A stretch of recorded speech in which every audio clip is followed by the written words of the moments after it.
दोस्तों बीते 10 दिन में हुए 4 आतंकी हमलों के बाद पूरी Jammu Kashmir valley high alert पर है। सिक्योरिटी फोर्सेस जगह जगह पर चेक पोस्ट बनाकर वैली में घुसे आतंकियों को डिटेक्ट करने की कोशिश कर रही है। एंड इनफैक्ट 12 जून को ऑलरेडी बीएसएफ नॉर्थ कश्मीर के कुपवाड़ा डिस्ट्रिक्ट से शब्बीर अहमद नाम के एक OGW यानी ओवरग्राउंड वर्कर को भी गिरफ्तार कर चुकी है, जिसके पास से आर्म्ड फोर्सेस को भारी मात्रा में आर्म्स, एमिनेशन और एक्सप्लोसिव्स बरामद हुए हैं। बताया जा रहा है कि बीएसएफ को मिली इंटेल के बेसिस पर JNK पुलिस और इंडियन आर्मी द्वारा कुपवाड़ा के रेडी चौकीबाल मार्केट में किए गए इस ऑपरेशन में शब्बीर अहमद के पास से एक pistol, 10 pistol round, 4 hand grenades और 2 IEDs यानी इम्प्रोवाइज्ड एक्सप्लोजिव डिवाइसेस का जखीरा मिला है। बीएसएफ का मानना है कि वैली में मौजूद आतंकी इन वेपन्स का इस्तेमाल आने वाली अमरनाथ यात्रा को निशाना बनाने के लिए करने वाले थे, लेकिन हमारी आर्म्ड फोर्सेस के क्विक रिस्पांस के चलते उनके इन आतंकी मंसूबों को निस्तेनाबूद कर दिया गया। हालांकि दोस्तों, इस सर्च ऑपरेशन के बाद से जो सबसे बड़ा खुलासा सामने आ रहा है, उसने जम्मू कश्मीर वैली में मचे केओस के तार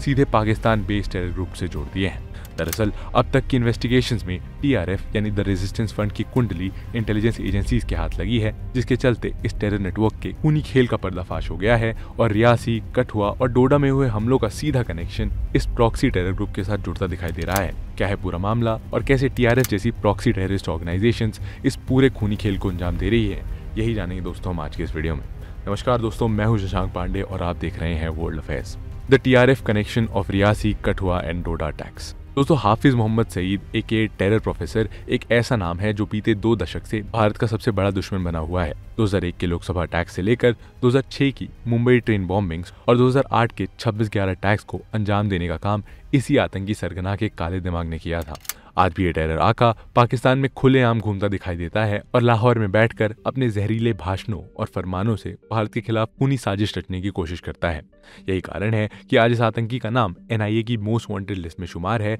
और 26/11 अटैक में इन्वॉल्वमेंट के लिए अमेरिका इसके सर पर $10 मिलियन का इनाम घोषित कर चुका है। दरअसल Pakistan based Islamic militant organisation Lashkar-e-Taiba से इंडिया के साथ साथ US, UK, Russia, Australia, European Union और यूनाइटेड नेशन ने टेररिस्ट ग्रुप डेजिग्नेट किया है। उसे 1985 से 1986 के बीच एस्टैब्लिश करने का काम इसी हाफिज सईद ने किया था। उस दौरान इस काम में उसकी मदद अब्दुल्ला यूसुफ आजम और ऐसे कई दूसरे इस्लामिस्ट मुजाहिदीन ने की थी, जिन्हें ओसामा बिन लादेन से सोवियत अफगान वॉर के दौरान फंडिंग प्राप्त हुई थी। इस ऑर्गेनाइजेशन ने अर्ली 90s से लेट 2000 के बीच इंडिया में कई अटैक्स को अंजाम दिया था। हालांकि 2008 के 26/11 अटैक्स के बाद बढ़ते प्रेशर्स के चलते लश्कर को ग्लोबल बैकलैश का सामना करना पड़ा, जिसके चलते ना चाहते हुए भी पाकिस्तान को इसकी एक्टिविटीज पर बैन लगाना पड़ा। एंड ऑल्दो पाकिस्तान द्वारा लगाया गया ये बैन सिर्फ एक औपचारिकता ही थी, क्योंकि इस बैन के बाद भी हाफिज सईद पाकिस्तानी मिट्टी का इस्तेमाल एंटी इंडिया, लेकिन इस बैन के बाद हाफिज सईद को अपने मोडस ऑपरेंडी यानी मोड ऑफ ऑपरेशन को जरूर बदलना पड़ा, क्योंकि अब वो पहले की तरह खुलकर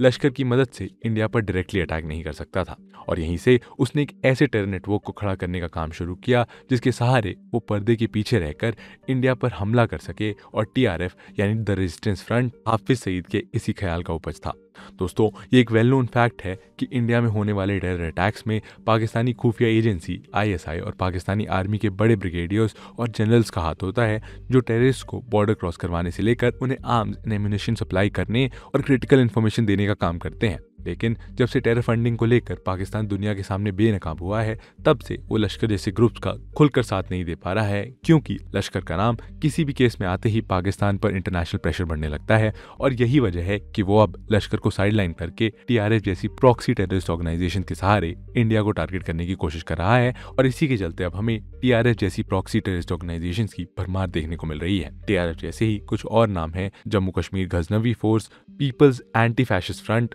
और कश्मीर टाइगर्स एटसेट्रा। एक्सपर्ट्स का मानना है कि हाल ही में रियासी, कठुआ और डोडा में हुए हमलों के पीछे इसी Lashkar-e-Taiba linked proxy terror group TRF का हाथ है, जो जम्मू कश्मीर के लोगों द्वारा 2024 लोकसभा इलेक्शन में बढ़ चढ़कर हिस्सा लेने की बात से परेशान थी। दरअसल इस बार के लोकसभा इलेक्शन में जम्मू कश्मीर ने अपने 35-year-old रिकॉर्ड को ब्रेक कर दिया था, जहां उधमपुर, जम्मू, श्रीनगर, बारामूला और अनंतनाग एंड राजौरी जैसी 5 सीटों पर हुए चुनावों का कुल वोटर टर्नआउट रिकॉर्ड 58.46% रहा था। वैली के लोगों का इलेक्शन में इतने वाइड स्केल में पार्टिसिपेट करना इस बात को साफ दर्शा रहा था कि अब JNK के ज़्यादातर लोग डेमोक्रेटिक सिस्टम में बिलीव करने लगे हैं और उन्हें ये यकीन हो गया है कि बॉर्डर की उस पार बैठे ये आतंकी सरगना बस अपने मतलब के लिए उनका इस्तेमाल कर रहे हैं। वैली के इतने सारे लोगों का पोलिंग बूथ की ओर जाना TRF को अपनी सस्टेनेबिलिटी के लिए खतरा लगने लगा और इसी के लिए वो अब इन हमलों के जरिए फिर से वैली में डर, दहशत और आतंक का राज स्थापित करने की कोशिश कर रहे हैं। इन हमलों की वजह 2019 में हुए आर्टिकल 370 के एब्रोगेशन को भी माना जा रहा है, जिसके चलते दशकों बाद वैली में अमन और चैन लौटा है। दरअसल दोस्तों 2019 से पहले जम्मू एंड कश्मीर में आए दिन आतंकी हमले हुआ करते थे, लेकिन 2019 में आर्टिकल 370 के एब्रोगेशन के बाद से इस तरह के केसेस में भारी गिरावट देखी गई है। और इससे अगर मैं आपको डेटा के हिसाब से समझाऊं तो जहां साल 2018 में वैली में कुल 228 आतंकी हमले हुए थे, तो वहीं 2023 में इस तरह के केवल 44 केसेस देखे गए। ऐसे ही जहां 2018 में घाटी में 189 एनकाउंटर्स हुए थे, वहीं 2023 में ये नंबर रिड्यूस होकर सिर्फ 48 पर आ गया था। सिमिलरली अगर कंपेयर किया जाए तो 2018 में हुए टेररिस्ट अटैक्स में कुल 55 सिविलियंस की जान गई थी, तो वहीं 2023 में वैली का सिविलियन कैजुअलिटी मार्क 13 था। वैली में एस्टैब्लिश हुआ यही पीस एंड प्रॉस्पेरिटी का माहौल आतंकी सरगनाओं को रास नहीं आ रहा है और अब वो इन सीरीज ऑफ अटैक के जरिए फिर से वैली को अनस्टेबल बनाने की कोशिश कर रहे हैं, जहां TRF इस तरह की एक्टिविटीज को लीड करता नजर आ रहा है। 2019 में आर्टिकल 370 के एब्रोगेशन के बाद पहली बार TRF का नाम मेन स्ट्रीम मीडिया में सुनाई दिया था और उस दौरान ये प्रॉक्सी टेररिस्ट ग्रुप एक ऑनलाइन यूनिट के रूप में शुरू हुआ था, जिसका काम वैली के लोगों को सरकार और देश के खिलाफ भड़काना था। इस ऑर्गेनाइजेशन को शुरू करने का जिम्मा मोहम्मद अब्बास शेख ने उठाया था, जो पहले हिजबुल मुजाहिदीन के लिए काम किया करता था और अब इस काम में उसकी मदद श्रीनगर में रहने वाले शेख सज्जाद गुल ने की थी। हालांकि 2021 में मोहम्मद अब्बास शेख के एक एनकाउंटर में मारे जाने के बाद शेख सज्जाद गुल इस ग्रुप का सुप्रीम कमांडर बन गया। इस प्रॉक्सी ग्रुप का नाम सबसे पहले सुर्खियों में तब आया जब पड़ा डिस्ट्रिक्ट के ईरान सेक्टर में एक मैसिव अटैक किया था, जिसमें हमारे 5 पैरा कमांडोज शहीद हो गए थे। इसके बाद इस प्रॉक्सी ग्रुप ने 2020 में हंदवाड़ा, 2021 में सोपोर और 2023 में अनंतनाग जैसे इलाकों में बड़े हमले किए थे और इसी के चलते साल 2023 में गवर्नमेंट ऑफ इंडिया ने TRF को UAPA के तहत बैन कर दिया था। TRF पर यह बैन 2018 में हुई कश्मीरी जर्नलिस्ट शुजात बुखारी की हत्या के चलते लगाया गया था, जिसकी पूरी प्लानिंग शेख सज्जाद गुल ने ही की थी। भारत सरकार का मानना है कि जम्मू एंड कश्मीर में बेस्ड ये प्रॉक्सी ग्रुप आज हमारी इंटरनल सिक्योरिटी के लिए सबसे बड़ा खतरा है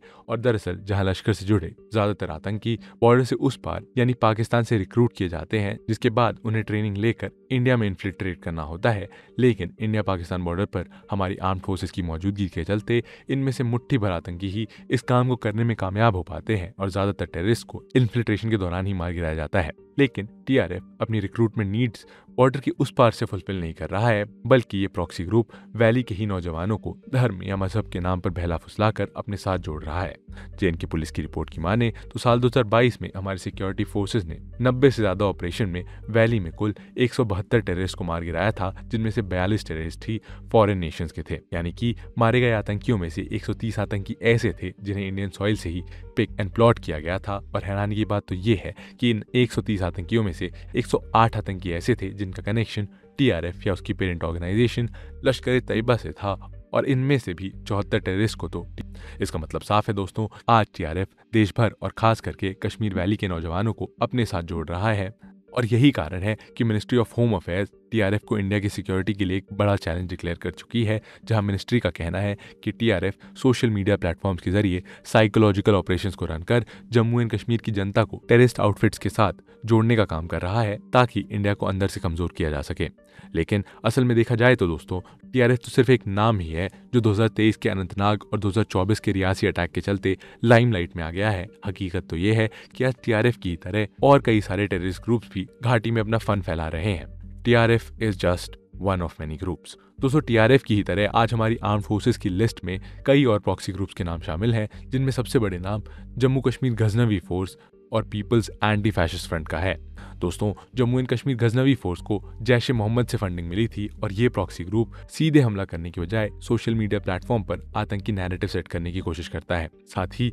ये ग्रुप हाल ही में पकड़े गए शब्बीर अहमद जैसे OGWs यानी ओवरग्राउंड वर्कर्स के नेटवर्क को भी तैयार करता है, जिनका काम देश में घुसपैठ करने वाले आतंकियों की मदद करना होता है। रियासी में हुए हमलों में इन्हीं OGWs का बड़ा हाथ बताया जा रहा है, जिन्होंने अटैकर्स को व्हीकल्स, वेपन्स और सेफ पैसेजेस प्रोवाइड करने का काम किया था। करेंटली जिन 44 ऑर्गेनाइजेशन को हमारी सरकार ने UAPA के शेड्यूल फर्स्ट की लिस्ट में बैन किया हुआ है, इसमें से एक नाम जम्मू एंड कश्मीर गजनवी फोर्स का भी है। गजनवी फोर्स का फॉर्मेशन कई सारी पाकिस्तान बेस्ड टेररिस्ट आउटफिट्स जैसे लश्कर-ए-तैयबा, जैश-ए-मोहम्मद और तहरीक-उल-मुजाहिदीन से हाईली ट्रेन कैडर्स को एक जगह रिक्रूट करके किया गया है। लेकिन इसके एस्टैब्लिशमेंट में अल-बद्र, हिजबुल मुजाहिदीन और अल-कायदा से लिंक्ड अंसार गज़वतुल हिंद जैसे वेरियस मिलिटेंट ग्रुप्स का भी हाथ बताया जा रहा है। ये ग्रुप ट्विटर और फेसबुक जैसे प्लेटफॉर्म्स पर एंटी इंडिया नैरेटिव सेट करने के अलावा TRF की ही तरह कश्मीर वैली से आतंकियों को रिक्रूट करने का भी काम करती है और साथ ही इस प्रॉक्सी ग्रुप को ग्रैंड अटैक्स के लिए भी जाना जाता है और अपनी फंडिंग नीड्स को पूरा करने के लिए प्रॉक्सी ग्रुप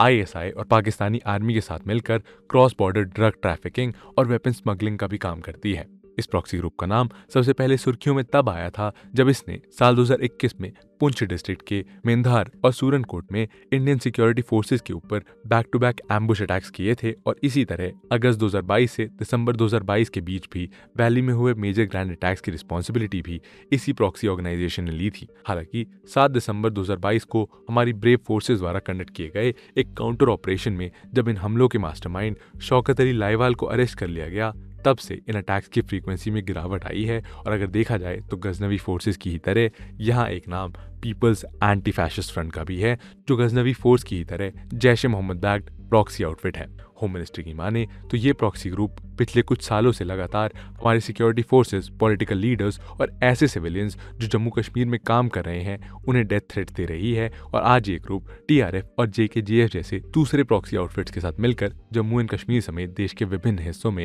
एंटी इंडिया प्रोपेगेंडास को रन कर रही है। असल में PAFF यानी पीपल्स एंटी फैशिस्ट फ्रंट को साल 2020 में पाकिस्तान बेस्ड 2 जिहादिस्ट ग्रुप्स यानी लश्कर-ए-तैयबा और जैश-ए-मोहम्मद ने मिलकर बनाया था और ये एक हाइब्रिड टेररिस्ट ग्रुप है जहां इस ग्रुप के मिलिटेंट्स अपनी डे टू डे लाइफ किसी भी दूसरे सिविलियंस की तरह जीते हैं, लेकिन जब उन्हें कोई ऑर्डर मिलता है तो उसे पूरा करते हैं और अपने एक्ट को कंप्लीट करने के बाद फिर से नॉर्मल लाइफ में चले जाते हैं। और यही कारण है कि ऐसे टेररिस्ट को पकड़ना थोड़ा मुश्किल होता है। हालांकि हमारी इंटेलिजेंस एजेंसीज अपने नेटवर्क के जरिए हर साल देश में छुपे ऐसे कई टेररिस्ट और मिलिटेंट्स का पता लगाकर उन्हें इनएक्टिव बना रही है। और दोस्तों, PAFF का नाम सबसे पहले तब सुनाई दिया था जब इस ग्रुप ने अक्टूबर 2021 में पूंछ और राजौरी बेल्ट में 2 सेपरेट अटैक्स में शहीद हुए 9 इंडियन सोल्जर्स से रिलेटेड एक वीडियो रिलीज की थी, जिसके जवाब में हमारे आर्म्ड फोर्सेस ने लगभग 20 दिन तक एक काउंटर टेररिज्म ऑपरेशन कर सभी आतंकियों को मार गिराया था। हालांकि इसके बाद भी PAFF ऐसे कई अटैक्स करता है जिसके चलते 2023 में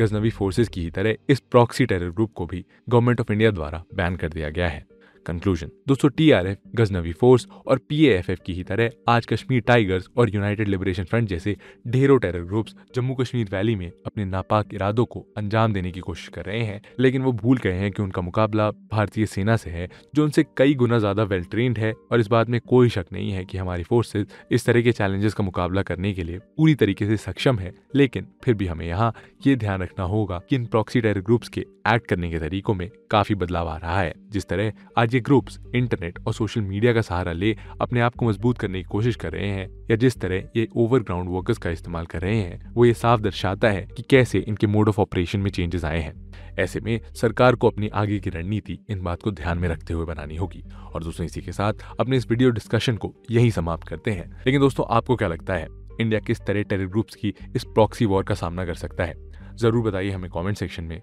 मिलते हैं आपसे ऐसे एक और इंटरेस्टिंग और इन्फॉर्मेटिव वीडियो के साथ। तब तक के लिए जय हिंद।